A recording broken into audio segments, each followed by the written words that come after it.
All right, hello everyone, and welcome back to the daily update, my 1000 day challenge. This is day 483, so let's get things started. All right, doing a very quick run through itself, you'll see the balance has dropped, like what I mentioned yesterday. I updated a bit based on the experimental trade setup. So bearing in mind that if you look in terms of the US market itself, even though we're having a retracement right now currently in the day itself, I still think that the overall bullish momentum still remains to be intact and valid. Definitely if you look in terms of daily or even weekly chart itself. So on the other hand, for China market itself, it looks to be a little bit more bearish, with KMA actually taking the lead to break towards the downside. So that's definitely not a very good sign. So even though we are seeing retracement across the board, but more importantly is on KWEB and also on Bitcoin itself. So on a very critical support that the last final support that KWEB has to hold, which is actually over here itself. So it have been hold once, twice, and this will definitely be the third try that we test. So definitely not a good sign. So if we actually do consolidate over here for even a couple more days and break downwards, there will definitely be more bearish momentum that we could see.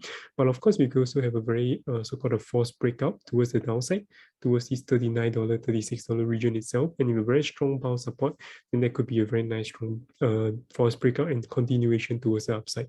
But if we actually continue towards the downside, we could, without a doubt, not face very strong support in the very near term. So I'll talk more about this maybe tomorrow when the weekly candle is closed, and I'll look towards further kind of a monthly support. So that's definitely looking towards the bearish side of things. And finally, for Bitcoin itself, even though technically we are moving towards the bearish side of things right now, so do bear in mind that on the daily chart itself, it actually still looks to be very bullish, simply because you got this very clear high itself. So until you break and close below this high, which is at 52 to 53K region itself, it still looks to be bullish because you also got the 0.6 on it Fibonacci retracement over here. So if actually a very strong swing and a very nice bounce towards the upside, that'll be a really good sign. But bearing in mind that over here, you can see that the buying momentum isn't very strong. But over here, we do see that selling momentum is picking up.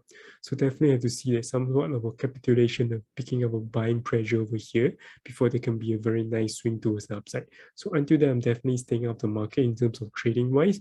In terms of buying opportunity wise, if I do see prices coming towards this level between the 48 to 50K region itself, I'll be very keen to add in terms of further position as well for long-term holding.